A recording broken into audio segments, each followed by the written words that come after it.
Welcome, ladies and gentlemen, to the NA Challenger Series #1 hosted by Chaos TV. Tonight, we have some of the top-tier Challenger talent in the North American League of Legends scene facing off for a $350 prize pool, winner takes all. We're setting up right now for the Superteam NA versus Snuggies and Slippers. And I'm Sean Forecourt Jester Delaney, half of your commentating crew, as I'm going to be joined tonight by the most masculine of names, Alex Melphus X Manley. How you doing, dude?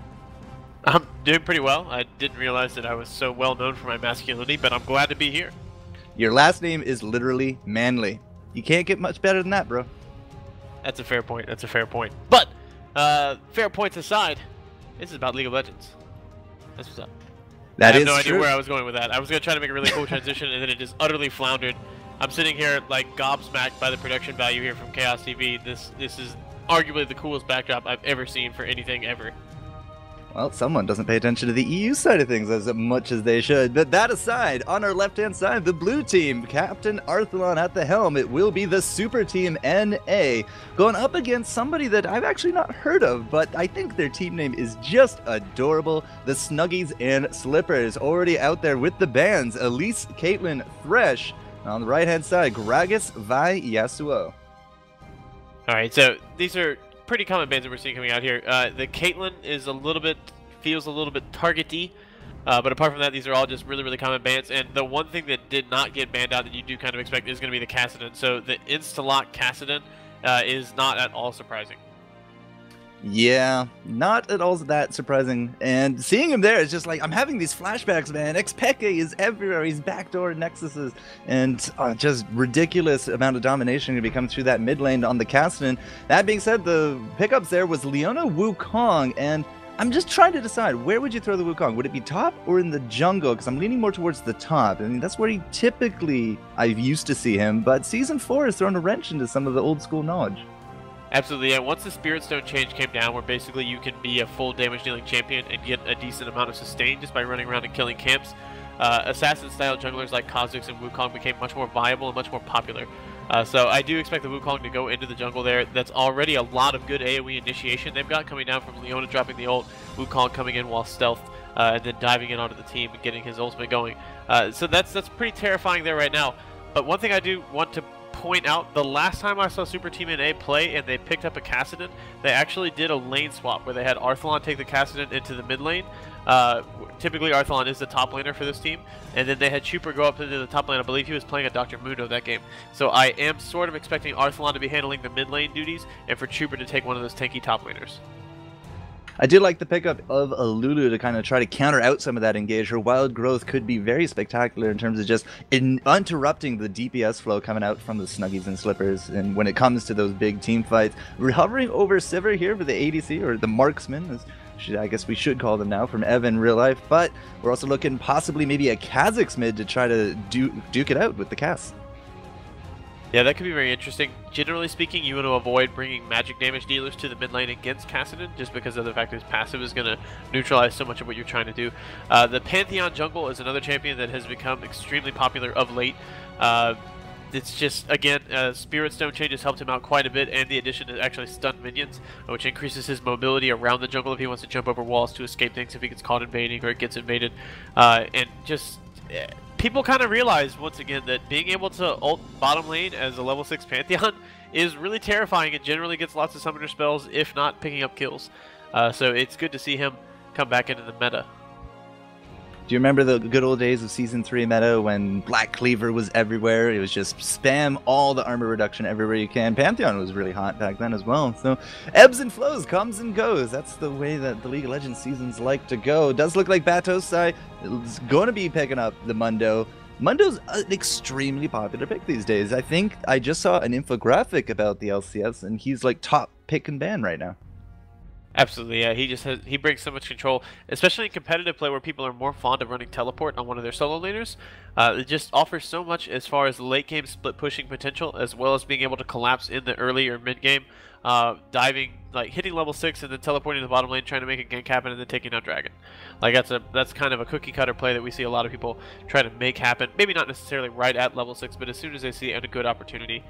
So Lucian Lulu is a strong level 1 presence lane. The Lucian is good level 1. He's not great, but Lulu is terrifying level 1, and then bringing that into Sivir Leona, which are both champions that are kind of known for not having the strongest level 1.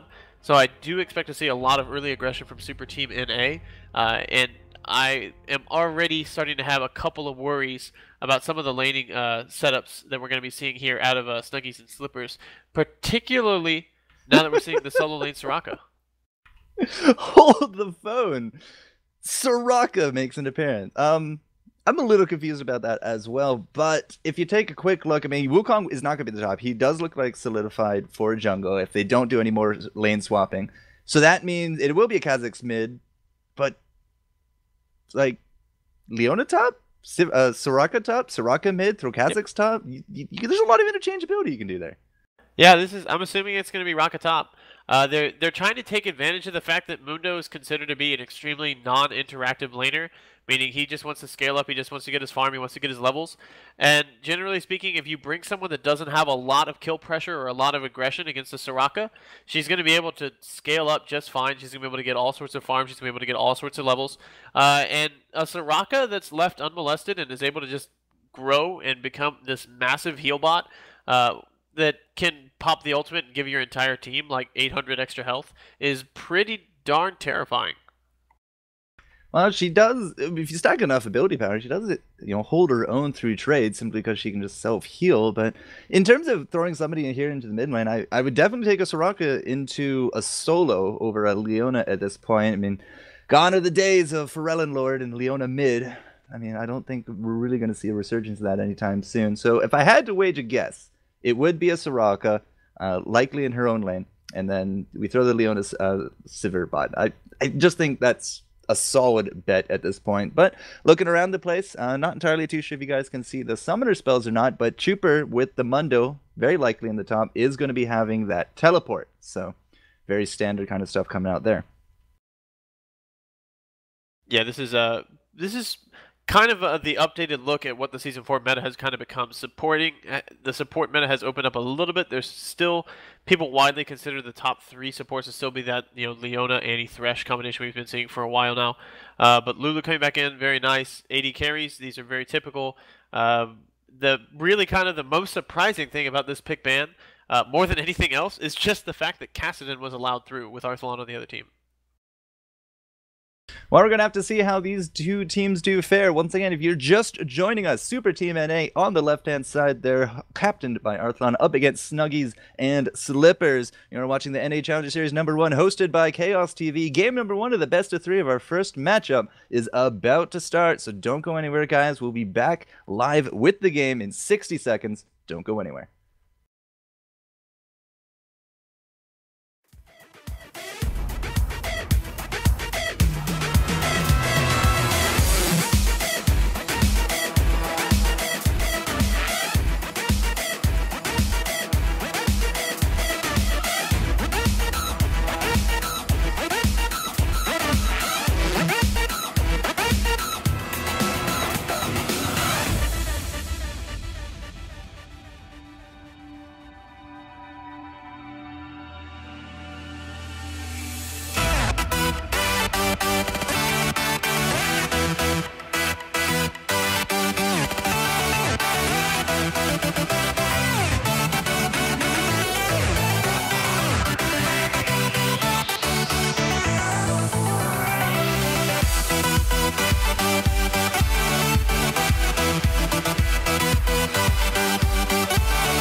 Welcome back, ladies and gentlemen, as we've started game number 1 here of the Superteam NA up against the Snuggies and Slippers. I'm Sean Forco Jester Delaney. With me today, Alex Malphus X Manley. You are watching Chaos TV and their first foray here into NA. This game, it does look like a solo Soraka. I was looking at some of her mastery, some of her runes, and it's a very Shyvana kind of page, very defensive. She actually has a lot of defensive masteries as well, Malphus. Yeah, that's generally speaking, this Soraka's not going to be used to deal a lot of damage, and if she is going to deal a lot of damage, she's just going to be relying on Star Call's magic resist reduction. Like, you don't necessarily have to itemize a whole lot of offense to get a lot of good mileage out of Soraka. So I'm actually pretty intrigued now that I've like kind of looked at it a little bit more, and I realized it's Soraka versus Mundo. At first glance, I was kind of a little bit nervous because Soraka can buckle under the pressure of a lot of lanes, but against Mundo, she should be fine to just farm and just get really massive. The fact that there's also a barrier, though, does kind of have me wondering if they aren't going to actually put her in the mid lane against the Kassadin, which I think would be a more difficult lane for her, but her passive giving her bonus magic resist and the fact that she can heal herself is going to make it a little bit more difficult for Arthalon to just harass her out of the lane with the Null Sphere. I was also tempted to see if we were going to see a lane swap, but you can see Soraka has now actually gone back home. She's going to be coming out with that creep wave top. Nobody's found out anybody quite yet. No warding patterns going down either, so it does look like a fairly safe blue will be initiated there for Wukong, red for our Pantheon. And we're off to the races. I was taking a quick look at Chuper as well. HP 5 rune set for him and 129-0. So he's just as tanky, if not tankier, than Soraka. So we're just going to have to keep an interesting eye on that one. But as we said, nothing else really out of the ordinary. Kassadin there in the mid up against the Kazakhs and our bot lane duos. Alright, this is exactly what I was talking about with the level 1. You see Hayameko and Batusai just ignoring the creeps and just going in and just putting down harass on Evan RL. And Leona level 1 can't really do that much about it. If she goes in with the E, she's isolated, she's near enemy creeps, and she's totally behind enemy lines with no CC left to follow up. If she starts Q, she has to get into melee range like that to really get anything down. That was a nice job landing the boomerang, but we're able to trade that back out. But nonetheless, Hayameko and Batusai do have the lane pressure. They've got the early push. They'll hit 2 first. Yeah, the pressure is definitely mounting here from the Super Team. Their name is well worth their name in gold, but already being pushed up to that tower, and Wukong up by his reds. He's not going to be able to do too much about that. We actually had a ping there on the reds, so I have a suspicion Super Team know where he is. But in terms of everything else, seems to be just kind of, farm this early game. And Hayameko stepping a little bit too close there and taking that tower shot actually undid a lot of the work they did. To kind of apply that early pressure. The biggest thing they have going for them, though, is that Soraka's already burned her potion and is still down to below a 3rd health. Hayameko almost wanted to try to go all in and pick up that kill. Sivers having a heck of a time in that bottom lane, just consistently getting harassed. That laser coming out from Echo is just relentless, almost hitting her 100% at this point. And in terms of the last hits, it's starting to really show 7 difference between them. But look at Pantheon, Panzer Dragon with that red and blue going to be coming up through the mid. Going to be landing right here on top of Kazakhs. Kassadin taking the Q. That's going to be the ignite on him as well. And first blood going the way of the Super Team. Yeah, once you're that far forward against a Pantheon jungle as this really squishy champion like Kazakhs, that's kind of you're basically done for. That's kind of all there is to that one. I almost would have liked to see them try to put that gold onto Arthalon just because of the fact that Kassadin only needs a couple kills to really start snowballing and getting out of control. But in either case, Pantheon's also a champion that needs to have an excellent early game and needs to really springboard himself into the mid game. Soraka's been handling herself extremely well in the top, whereas, life not really so great there in the bottom lane for Sivers. She did end up having to get pushed all the way back to Fountain. She's going to come back with a potion as well as a longsword, but it's going to be the double Dorans there for Lucian coming back into lane, as well as the Ancient Coin for Lulu. So, again, those passives coming in, they're going to start their snowballing as early as they can. Yeah, this is going to be interesting. I'm looking at the top lane more and more, and I'm liking the barrier pickup from West Coast Carry, because it's very easy when you have an extremely high damage jungler like Pantheon and an extremely tanky top laner like Mundo to want to set up some sorts of like crazy dives and stuff like that. But the fact that there's barrier plus the W heal plus the ultimate heal coming out for the Soraka, the baits could be extremely strong. And if Wukong is anywhere near the area to go for the counter gank, that could very easily turn completely one-sided. So, and really nice ward timing there on the bottom lane. Top is just going to have a little bit of a scuffle, but Wukong easily spotted out here in the bottom. Echo had the right idea of trying to get out of dodge early, but now he's already used that dash. He's going to have to burn out that flash and barrier, but the boomerang blade is going to be enough. Evan RL takes home a very satisfying kill. Yeah, having your summoner flash doesn't mean anything if your opponents do as well. Hymeko tried to flash himself away from that one, but Evan was right there to get the flash, and really nice placement on the boomerang blade as well there. Hymeko had no opportunities to dodge that out, so Evan RL doing a nice job securing that kill. West Coast carry, he's not level 6 yet. Now, and his ward actually just did go down. There comes the barrier. Chuper's going to try to come in there as well. Flash forwards for it even. And it is going to be another kill going the way of Pants R Dragon. Not sure that flash was really worth it from Chuper, but he's going to maintain that lead in the top. That's going to push out as well. And he could technically now use his teleport in the next few moments for an opportunity. But looking at the map, doesn't really look like it's going to be used quite yet. So possibly save it for an early Dragon in the next few moments.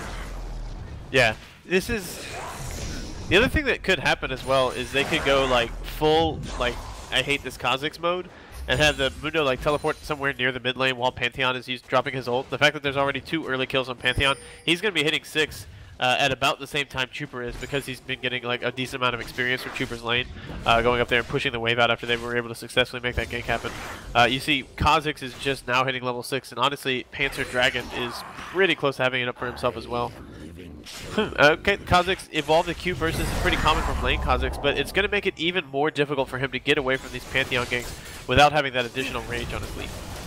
A little bit of damage being traded here into the bot lane. You see Pantheon making his way through the bottom. Could be a leap on top of them with the man drop, but we'll have to keep an eye on that. Soraka has come back to the top lane. Double Doran's ring for her, but her opponent with the Chuper has himself that Giant's belt, so he's going to be even harder to take out at this point. In terms of that, we're just looking for the next opportunity, but again, the next fight could actually yield ourselves into a Baron, depending on the way it goes. Ah, a Dragon, not a Baron. Baron's not even here yet. Baron would be impressive. The biggest issue that Chuper's contending with is the fact that he's a melee range champion who can do a lot of good farming with cleavers, don't get me wrong, but at the end of the day, he still wants to be able to right-click minions and get them. And when you're against Soraka as a melee range champion that doesn't bring a whole lot of hard CC to the table, you end up eating a lot of starfalls. And if you eat too many of them in a row, your MR falls so low that the next one or the next silence is just going to deal like colossal damage, and he's just going to get forced back out. But fortunately for him, he is Mundo. He has absolutely obscene health regen at all phases of the game, particularly when he pops his ult. And as long as he's getting his levels in his farm, he doesn't really care what West Coast carry does. Curious to see if Pantheon's going to take the way of the mid, or he's going to come up to the top. I think he's just actually going to check out the red. Notices it is there, but he's not going to make a shot at it quite yet. Slowly, ever slowly, our bottom lane is getting pushed back in. The super team keeping up that pressure. Kha'Zix's going to take a little bit of damage. We also got the wards going off at the red, so we actually might queue up a fight here. It's absolutely possible. Panzer Dragon did walk through a ward on his way to get into this red buff jungle. Down in the bottom lane, Leonix going in and going back out. Yeah, thinking better of it, but it's going to be up here at that red. The monkey does get caught out. There's the heal from West Coast carry. I'm not sure that's going to be enough. 3 people in pursuit here on top of Wukong, and Chuper is going to be the one taking home that kill. And so, yeah, red buff saved, but another death for the Snuggies and Slippers. And they're going to be hard-pressed to actually keep this red buff as well as Kha'Zix getting jumped on. He is going to get jumped on, but he turns right back around, tries to take Panzer Dragon with him, and I don't think that Ignite is quite going to be it. No, 19 hit points is the difference between trading out and just another death. 4-1 now for the super team, as they are going to successfully take out that red. Soraka, unfortunately, in the top, just unable to do too much else.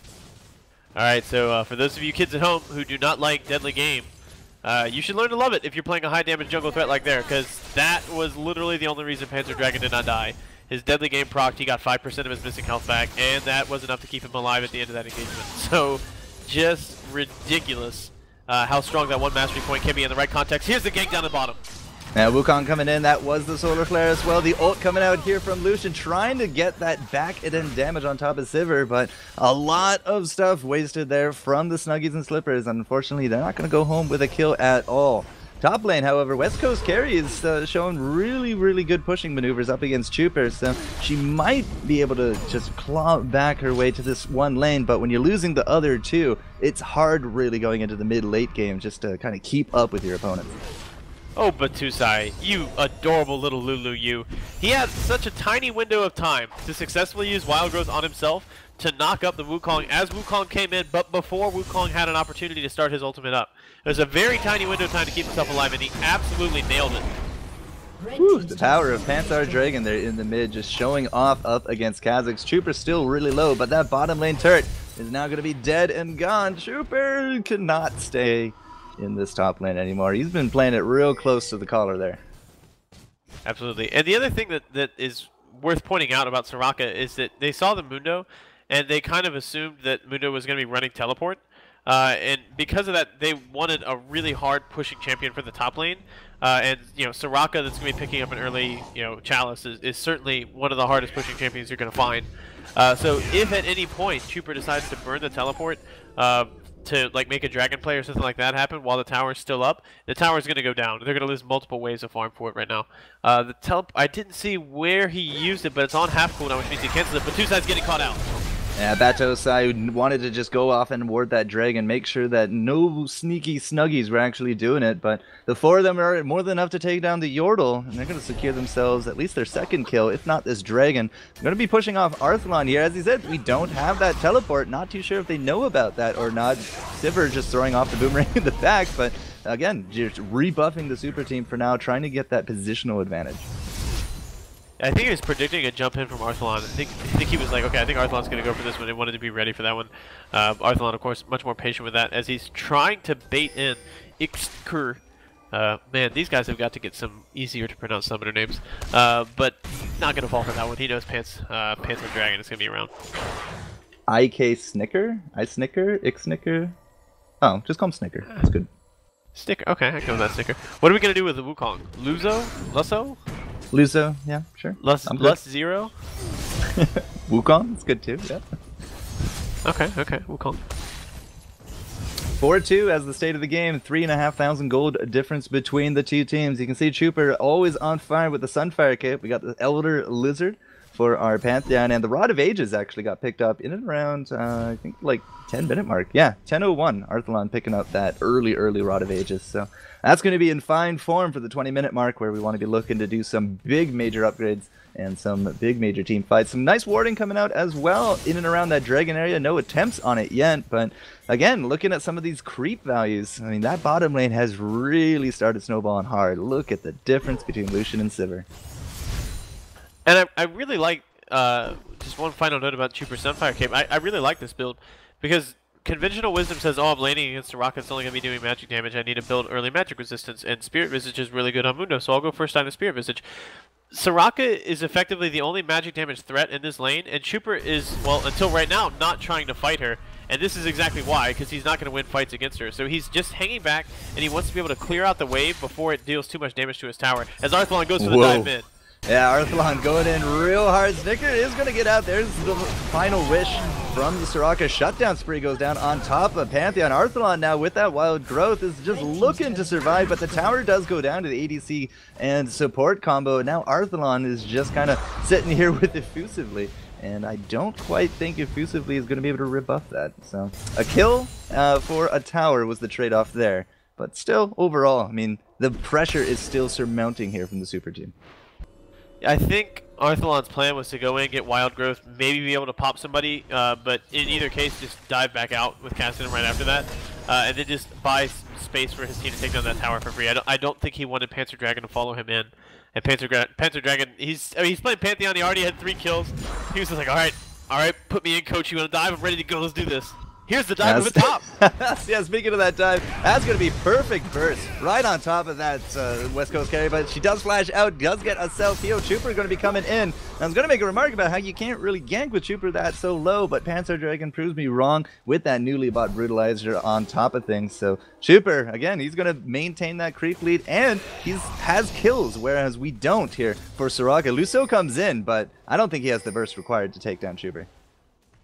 Yeah, that'd be a pretty difficult task. I mean, he's got a lot. If he wants to commit the ult, he maybe could, but he doesn't have the ultimate backup just yet. Yeah, it's down. Yeah, it's gonna be a tough one. As you said, I mean, Mundo has ridiculous health regen all stages of the game. He has a lot of health. He has the runes to back him up, and 29 points in that defensive mastery. I mean, physical damage is going to be extremely hard to kind of burst him down like that. And you can see the super team are going to take themselves first dragon here at 15 minutes. Yeah, this is very solid play here. It was good rotation, recognizing that the jungler was kind of stuck up in the top lane, messing around with the Mundo, couldn't really get a whole lot done there. And Super Team today making good use of their time. I'm kind of looking around and trying to see, like, what I think the win condition is going to be right now for this name keeps like slipping my tongue. Snuggies and Slippers. Yes.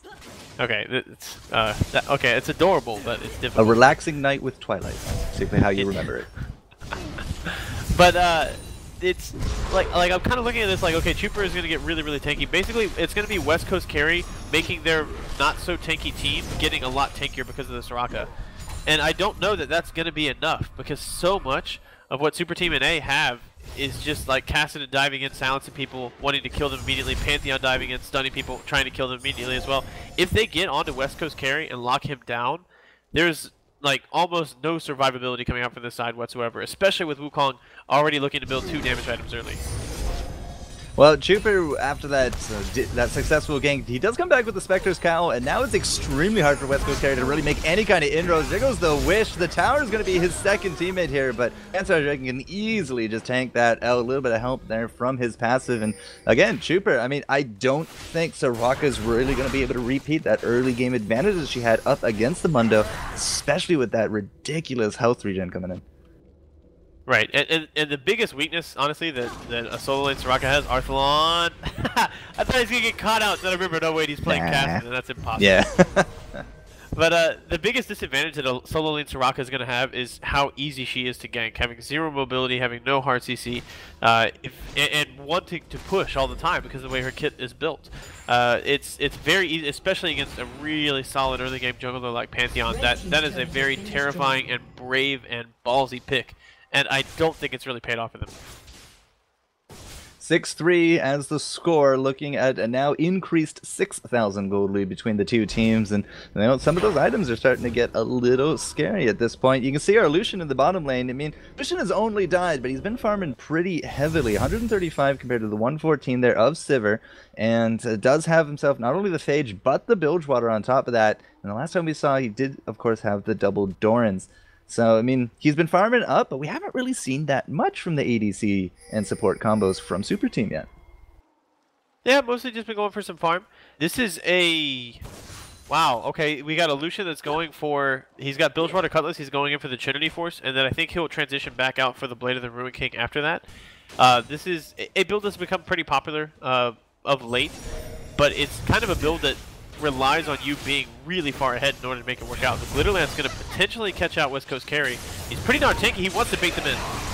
Well, baiting in is exactly what he's going to be doing here. There goes the Solar Flare. Leona coming in, but Snicker is going to be really low hit points. Panzer Dragon takes home that one. Here comes the teleport. Trooper now in the back line. Effusively is just going to not die as he flashes out. Evan, real life, comes back in, but Arthalon eventually does take him out behind that tower. Double kill for him, looking for the kill on top of Luso. Gets the triple, but they did trade it out for the Lulu, but they're going to be happy with this because the triple goes the way of Arthalon. That should be the quad and the ace for the Super Team.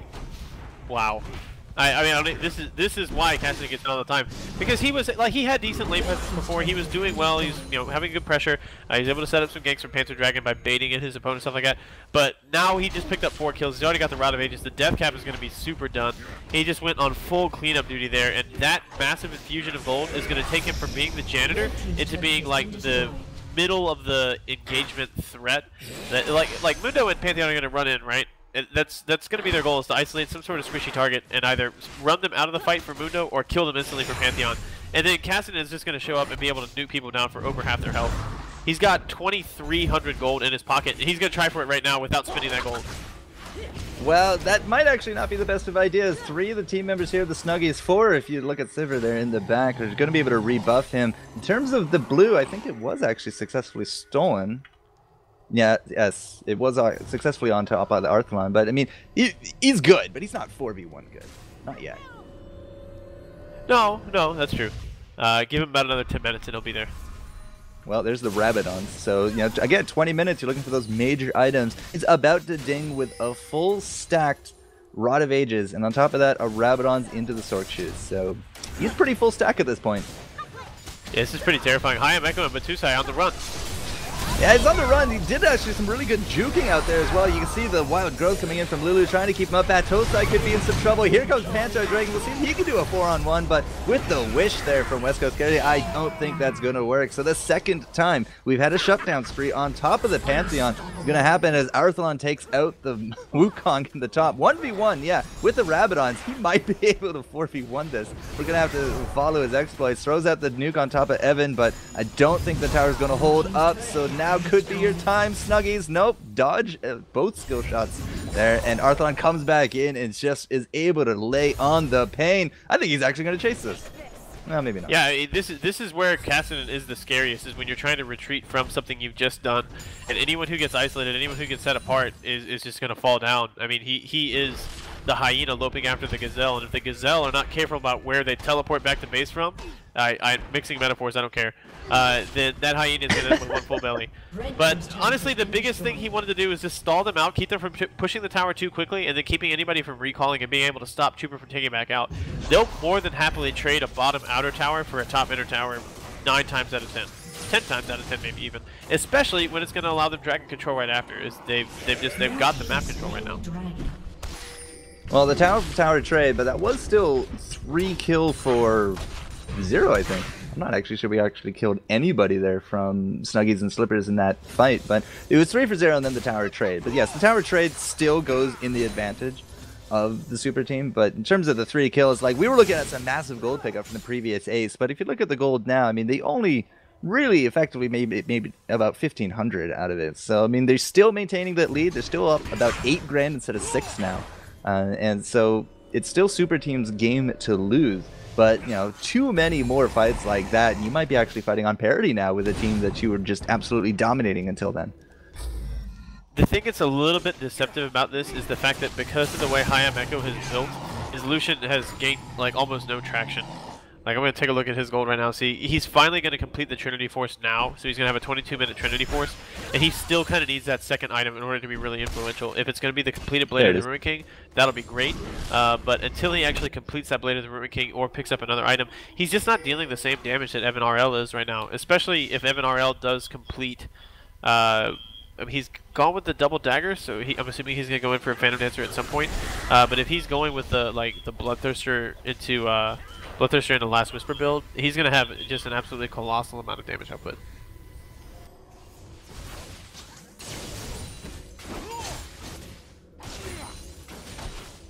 Alright. I feel alone. Can anyone hear me? Yes, I was totally muted. I do apologize. Okay. But yeah, I mean, with that Bloodthirster on top of it, does look like I would wager a guess it would be a Phantom Dancer after this. But Lucian, you know, he hasn't really maintained that huge advantage that we saw from the beginning. So we'll have to see if he can actually get some kills. There's the man drop. Panzer Dragon not able to land on top of anyone. We got On the Hunt coming out from Evan, but that's going to be the wild growth on top of Chuper, just trying to keep the Snuggies at bay as they tick down this inhibitor. Arthalon goes in. That could be it for Wukong, but a nice wish comes in and the stun. Arthalon just put into place, effusively locking him up, but the rest of the super team coming in, and they are tanky, my friend. 2 kills going the way of them, and this inhibitor, they should be able to get out of this relatively unscathed as well. Not going to drop a single kill, but they also might not be done. Yeah, they're not done yet. Arthalon's going to try to go back in. They don't have the damage output to pick up any of these kills right now. The Wukong still has his ultimate available if he can get a good ult off on those very low health targets. He'd have to flash in for it, I think. Arthalon looking for some damage on top of him. Luso, he's trying. He really wants to go in on this. Chuper, however, in the back, he's going to eat a few Starfalls, but Lucian just going to be trying to call them out. Either way, they get the inhibitor. They got the kills. Super team going to get out of that one without a casualty. And again, like, they're looking to just maintain this lead. This is, I'm looking at this now, and I'm kind of wondering if the Cassidon wasn't a bait. If they didn't leave the Cassidon open intentionally, thinking that they could use Soraka as a method of getting Arthalon to go for bad engagements. Now, I know that sounds kind of silly, but hear me out. Arthalon dives in and tries to nuke down one target. That target has bonus MR from Soraka's passive, and then gets wished back up to full health. As, oh, Snicker is anything but full health. Flash, brother, flash! Oh, he does have it up, but I don't think... There we go. I'm not sure that's going to be enough. Well, okay, Chuper's gonna get intercepted there by Wukong, but Arthlon in the back, he's gonna be finding a target on top of effusively. That's gonna be the flash forward from Leona, but he's gonna run right back into the Pantheon. They're just gonna take down Soraka, or at least attempt. Not gonna be any kills quite yet. Evan with the barrier, but that's not gonna be enough. I have no idea who was cycloning there, but it will be all for naught. Arthlon going in, looking for that bait. Soraka is down. No, she's not, but she doesn't have the wish. So, actually, she does have the wish, but nobody's gonna survive from it. Arthlon does not drop, regardless, and the ace does happen with that wish finally going out. I have no idea what the delay was there, but the surrender vote solidifies the win here for the Super Team. 19-8. Very convincing game number one, I gotta say, in Office.